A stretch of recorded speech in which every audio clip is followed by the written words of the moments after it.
I had mentioned how much I adored the paper I was using in my last video with the scales, and then I didn't use any of the scales. I don't know what happened there, but I used them today. Stay tuned to see how I did that. So today's video is technically 3 projects, but I'm wrapping them into 2 because I do the last ones together. Project number 1 are these little wood books minis that I found at the thrift store for 50 cents. It was the only thing I bought that day, but I immediately knew what I wanted to do with these, and that was to paint them up for like in a printer's tray.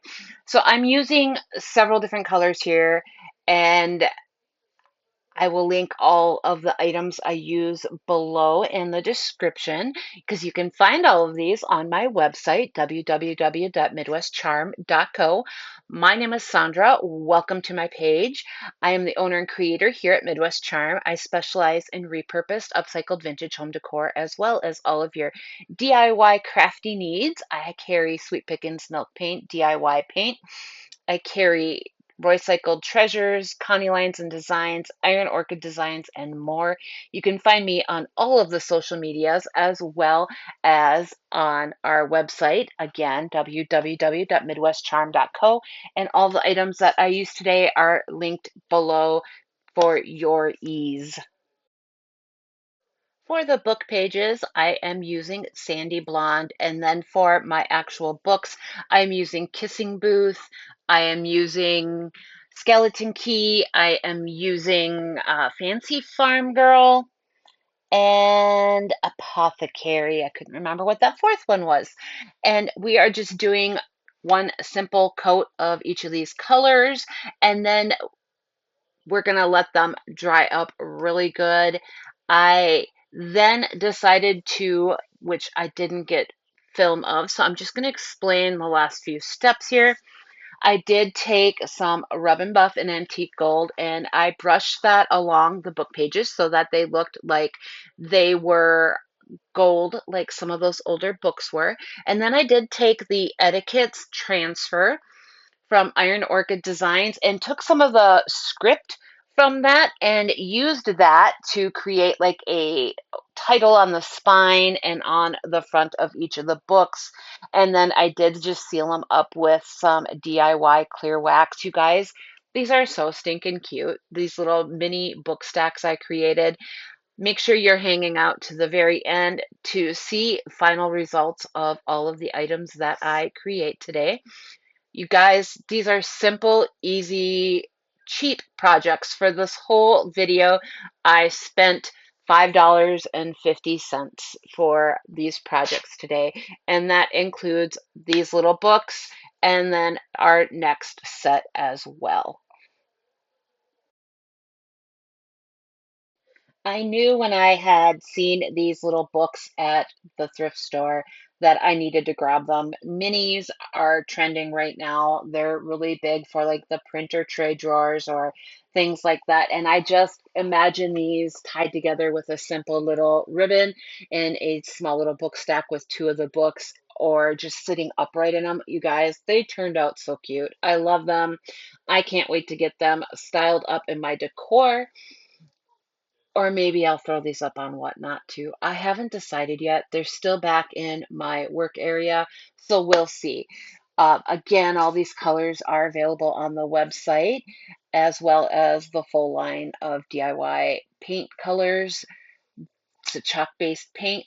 They do need to be sealed up, so whether you're using a polyacrylic or one of the DIY top coats, Big Top or the liquid patina, or one of the waxes. And I chose wax on these ones just because they were small and little. They're not going to get handled a lot, and just thought that that smoothness will be just kind of add to their old factor.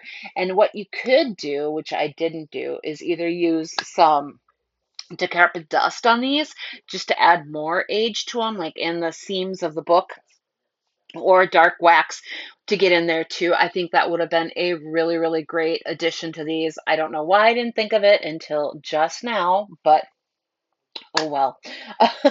I'm not going to go back and redo them because I really do love how these look and I can't wait for you to see them too.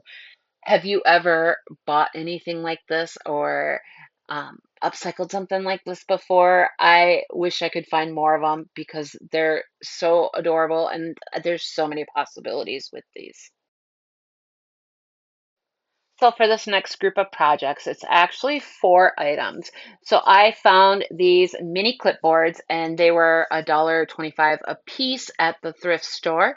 And I bought them, they're selling them in packs of 6. And I bought 4 of them because when you can find something this amazing to flip, you got to do it. And then 2 little wood board pieces. These are running about $1.25 at the Dollar Tree if you really want to go there and do it. Otherwise, you can just chop up what you have. I am putting on each of these on just one side. I'm doing 2 coats of the cottage color in white linen and then letting these dry. This is an all-in-one, so this is totally sealed up, and I do not need to do anything more to these once I get this on. I used this paint because it being that all-in-one, I knew this dry wood and the clipboards were really going to soak in that paint. So I just wanted to make sure that it had that sealer on it and it didn't continue to soak in all of my product that I was about to use. If you watched my last video, I used Sonnet's Maker's Box to complete some projects that I had recently thrifted. And this beautiful, beautiful paper by Roycycled was in there. And I'm obsessed with this paper, y'all. I am definitely going to be buying more from Sonnet of this one. I love it, but I didn't actually use any of the scales when I did those boxes. So what I'm doing here is I cut out each section that I wanted to use and I'm measuring them to my pieces. So for the wood planks, it's just simply rubbing around the edges so I knew exactly where to cut. And I'm not cutting exactly on that line. I'm giving it a little bit of extra room just in case I boo-boo or I don't lay it down right. This just gives me a little bit more wiggle room in there. And then for the clipboards, I'm doing the same thing around the edges, but then also running my fingernails along where the little clip piece actually is so that I know where to cut out for that too. And then I am going to just cut these out. I with trim it down with the scissors because I do, like I said, I want to leave a little bit extra hanging over. And then this is a really simple, easy process. If you've watched any of my videos before, you know how I go about doing this, but let me explain anyways. So I'm going to trim down my paper to leave about 1/4 of an inch over on each side, and that you could leave more if you feel more comfortable doing that. Then I'm going to lay this where I want it, and then I'm going to spritz them with my misting bottle to loosen up the fibers in that paper because when it does that, it makes it so much easier to get your wrinkles out. But it also then, when it dries, it pulls that paper so nice and tight. It gives it such a wonderful, wonderful finish. So I highly recommend using a misting bottle for this process. Now, once I'm done getting these all trimmed down, that's what we're going to get going with is the spritzing this to relax those fibers, and it also helps remove any folds that are in your paper. So if you have folds in your paper, I think the one I'm working on right now does have some. It'll help relax that too and lay it nice and flat. My decoupage medium that I will be using today is the crystal clear liquid patina by DIY, and that can be any sort of decoupage medium that you of your choosing. I happen to really like using this, and I'm just going to add some on there, smooth it out. If you smooth it out, it'll also help not make wrinkles or bumps in your paper. And you can see I've already misted it, but then I'm going to take my brush and smooth over that. And then I am able to lift up and maneuver the paper. You just need to do it very gently. But if I'm catching anything like a big ripple in there, you just kind of peel that back up and then just continue to smooth it down. And then you can see I turned it around, and I'm going to be doing the same process to the other side, making sure that the edges and the corners have plenty of medium on there. And I start in the center and work my way out to the sides just to make sure that I've got a good foundation in that center and I'm not causing any extra wrinkles. And you can see I can lift it up and then smooth it back down with no problem. And then we're just going to repeat this process on all of our pieces. Even with those clipboards and the clips on there, it's still a very easy process to do. And this is also a really great way if you're new to decoupage to practice, because you're getting these flat blocks that are simple to use and paint and simple to get your excess paper off, and they're very forgiving. And I highly recommend this for your starting projects because these make great shelf sitters, or you can put a hanger on the back of these and hang them up on the wall too. And then the clipboards, obviously, you could use them. So, or hang them to hang up on the wall as decor. They're super cute that way too, especially if you like have like a old photograph or something that you want to display on that little clipboard. Super cute way to do it. Like a frame. It's super cute. So you can just see I'm repeating that process on this second one. And you guys, aren't these scales amazing? I, oh, you guys, I cannot say enough good about this paper. I am beyond obsessed with it. For the cutting boards, or the clipboards, I do go in and cut around where that little clamp part goes. It makes it really easy. Otherwise, it is the same exact process with using the decoupage medium. Now, once that part has completely dried and I have sanded off all of the edges with my finger sander, I do go in with some DIY paint and paint the sides and backs of all of these pieces. For the clipboards, I am using Petticoat Pink, and these will get 2 coats of this paint, letting it dry in between, and I will be sealing these up with some clear wax. Honestly, any color would work for these. There are so many beautiful colors in this paper that I could have pulled out, from the blacks to the greens, the colors of the florals. You could use faded burlap or um, oh my gosh, the one I just used on the book pages. You guys, it's been a long day and I'm doing this, and oh my gosh, I'm so sorry.